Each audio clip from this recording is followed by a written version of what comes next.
Bom, meus amigos, dando então sequência ao nosso encontro, versando aí sobre o juiz das garantias, damos início aí a mais um assunto extremamente interessante aqui. Falei lá daquele aspecto introdutório do juiz das garantias, do artigo 3A, falei do 3B, que traz as atribuições do juiz das garantias, né? Mencionei para os senhores também a competência do juiz das garantias, o artigo 3C, que isso eventualmente, pelos indicativos que tivemos numa liminar do ministro Dias Toffoli, que não está mais em vigor, pode ser mitigado pela jurisprudência do Supremo Tribunal Federal, ao apreciar as ações diretas de inconstitucionalidade opostas contra o Instituto. E agora vamos avançar mais um pouquinho, vamos falar do artigo, ainda do 3C, aquele que fala da competência, mas agora do parágrafo 3º. E por que eu quero falar com o senhor sobre o parágrafo 3º?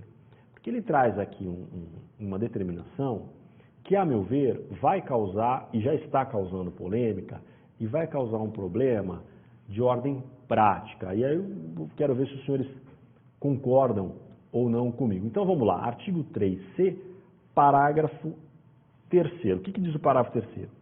Que os autos que compõem as matérias de competência do juiz das garantias, portanto, tudo aquilo que foi produzido durante a fase de investigação até o recebimento da denúncia, é esta matéria que está se referindo aí o parágrafo 3º do 3C. Tudo aquilo que foi produzido na fase de investigação, portanto, as matérias que compõem a competência do juiz das garantias, voltando aí ao dispositivo, ficarão acautelados na secretaria deste juízo, das garantias, à disposição do Ministério Público e da Defesa, e não serão apensados, cadê minha caneta? Voltou. E não serão apensados, vou usar esse aqui, e não serão apensados aos autos do processo enviados ao juiz de instrução e julgamento. Ressalvados, aí ele traz algumas hipóteses, provas irrepetíveis, medidas de obtenção de prova ou antecipação de provas, essas que serão remetidos para pensamento em apartado. Em síntese, o que diz o dispositivo? Dentro daquela leitura, de se evitar a contaminação do juiz da instrução por aquilo que foi obtido durante a fase investigatória, já que prova, assim entendida como aquela suficiente à condenação, é apenas aquela produzida sob o crivo do contraditório. Então, para evitar que o juiz se contamine com algo que não foi produzido sob o crivo do contraditório, e reforçando, portanto, essas premissas, o legislador diz que não será enviado ao juiz da instrução nada daquilo que foi produzido pelo juiz das garantias, exceto, o dispositivo menciona, as provas irrepetíveis, as medidas de obtenção de prova ou antecipação de prova. Então, por hipótese, uma interceptação telefônica cabe ao juiz das garantias. É uma prova irrepetível. Não vai se refazer a interceptação telefônica do bojo da instrução. Ela está lá. Isso vai ser enviado.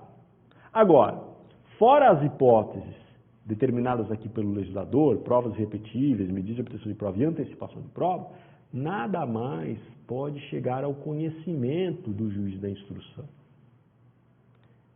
E onde é que está o problema disso tudo?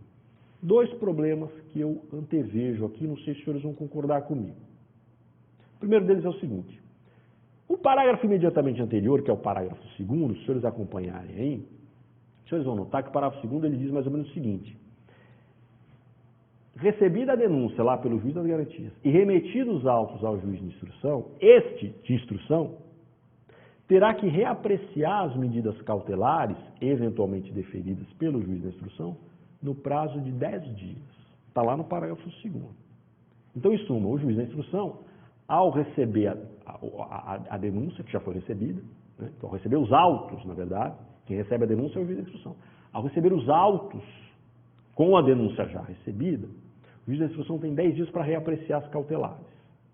Pergunto aos senhores: se o juiz da instrução não pode ter acesso a nada do que foi produzido na fase de investigação, exceto as provas irrepetíveis, obtenção de prova, antecipação de prova, vamos supor num processo que não tenha nada dessas provas. Alguém foi preso em flagrante, um furto, um roubo, na delegacia a vítima reconhece pessoalmente, observadas as diretrizes do 226. O sujeito vem preso, foi preso, convertido flagrante preventiva, vem preso para o juiz da instrução, denúncia recebida. Portanto, não tem nenhuma prova irrepetível, antecipação, não tem nada disso. Vem a denúncia. O juiz não pode ter contato com aquela prova que foi produzida lá atrás na fase de investigação, é o que diz o parágrafo 3º. Como é que o juiz vai apreciar a manutenção ou não de medidas cautelares no prazo de 10 dias, sem ter conhecimento de nada do que aconteceu lá atrás? Porque o juiz vai receber simplesmente uma denúncia. Os senhores sabem, uma denúncia tem 2, 3 laudas. Ela sinteticamente descreve os fatos e imputa a capitulação jurídica.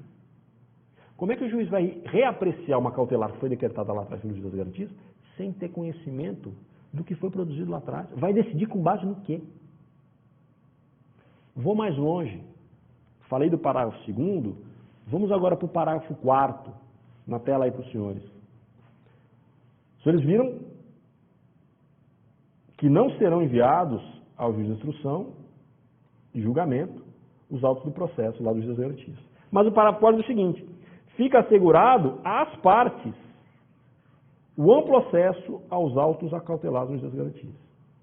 Então veja que interessante, o juiz não pode ter contato, mas as partes podem, parágrafo 4º menciona.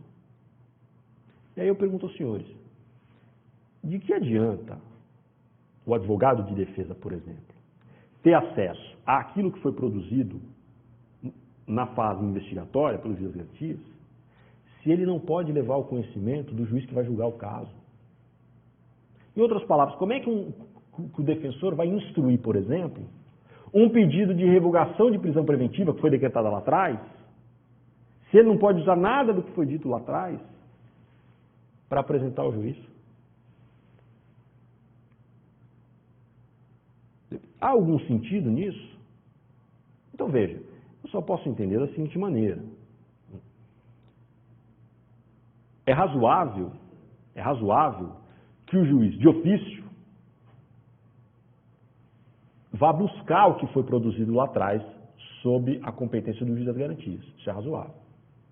Agora, se o parágrafo 4º diz que as partes podem ter acesso, para instruir algum pedido feito perante o juiz da instrução, parece evidente que as partes podem e devem apresentar, até para instruir o pedido, aquilo que foi lá produzido. E aí, claro, o juiz vai ter contato com aquilo que foi produzido. Mas, sim, desde que apresentado pelas partes. É a única interpretação que eu consigo extrair daqui. Então, de ofício, esse material não pode vir ao juiz. Mas se as partes podem ter contato com isso, e o parágrafo 4º é expresso, de que adiantaria ter contato se não for para apresentar ao juiz para instruir um pedido, seja pela acusação, seja pela defesa? Me parece que a parte pode levar isso ao juiz da instrução. Senão o juiz da instrução começa a decidir cautelares com base apenas em 2 laudas de uma denúncia, que já foi recebida lá atrás. Como reapreciar em 10 dias uma cautelar, que é o que diz o parágrafo 2º, ou como analisar uma revogação de pedido de preventiva, que pode vir a qualquer tempo, pedido pela defesa, sem contato com o que foi produzido lá atrás? Será que eu tenho que esperar a audiência de instrução e julgamento para, após a oitiva de testemunhas, por exemplo, sobre o crivo do contraditório, para decidir sobre essas questões? E como fica a redação do parágrafo 2º, que o juiz tem que decidir em 10 dias? Enfim, são questões aí que a jurisprudência vai ter que responder.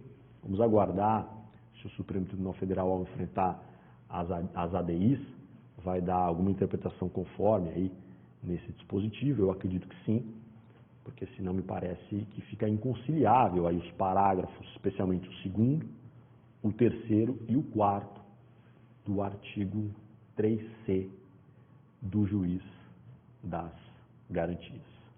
Tá bom?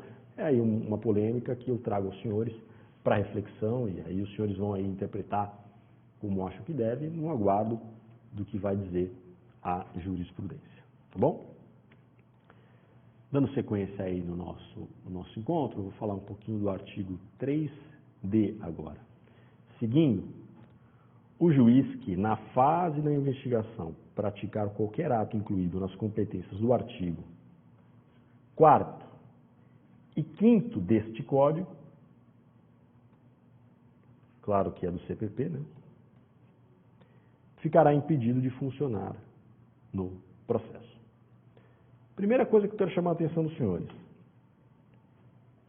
Se os senhores forem olhar o artigo 4º e 5º do CPP, os senhores vão ver o seguinte, artigo 4º, o que fala o artigo 4º? Das funções da Polícia Judiciária. O artigo 4º simplesmente fala das atribuições da Polícia Judiciária, é o primeiro artigo no capítulo do inquérito policial. E o 5º fala das formas de instauração do inquérito policial. Aí eu pergunto aos senhores, o que o artigo 4º e 5º tem a ver com competência de juiz das garantias ou de juiz da instrução? Nada, nada. Então aqui vale o que eu falei lá naquela história do 399, lembra? Esquece o artigo 4º e o artigo 5º. A leitura correta aqui, segundo a doutrina, é o juiz que, na fase da investigação, praticar qualquer ato, incluindo as competências do artigo 3b, que é a competência dos juízes de garantias, deste código, ficará impedido de funcionar o processo. O que está dizendo o artigo em síntese? Juiz que atuou como juiz das garantias está impedido de atuar como juiz da instrução. É isso.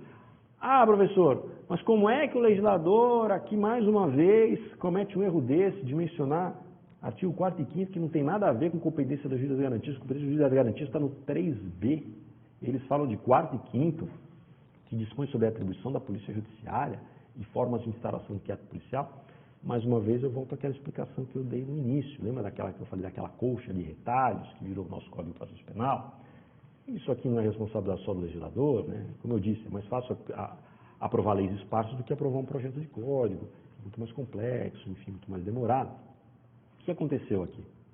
Lembra que eu disse para os senhores que o juiz das garantias, ele foi trazido do anteprojeto do novo Código de Processo Penal.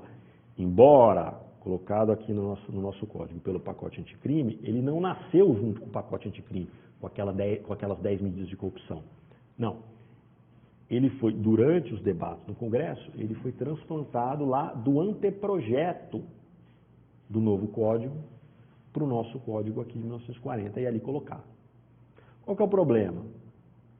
Esta redação aqui, do 3D tal como colocada, era a redação que constava no anteprojeto do Código de Processo Penal. E lá no código, do anteprojeto do Código de Processo Penal, as competências do juiz da garantia estão no artigo 4º e 5º do Código. Então, quando ele faz menção a artigos 4º e 5º, ele está fazendo menção ao 4º e 5º do anteprojeto no qual o juiz das garantias estava incorporado e foi idealizado. Ao transplantá-lo para cá, esqueceram de alterar a redação. Se você coloca agora num Código de Processo Penal, o atual, você não pode mais fazer menção àquilo que havia num anteprojeto, onde estava o juiz das garantias, que ainda não foi sequer aprovado. Então, ao transplantar aqui o dispositivo, esqueceram de modificar artigo 4º e 5º, na verdade deveriam ter colocado artigo 3b, que é onde está lá o rol, aqueles 18 incisos das atribuições do juiz das garantias. Então, aqui é tranquilo. Artigo 3d. Juiz que atua como juiz das garantias, na competência do 3b do Código de Processo Penal, não pode atuar como juiz da instrução. Mais uma vez, para tentar afastar a eventual contaminação. Tá bom? Vamos encerrar esse bloco e já voltamos.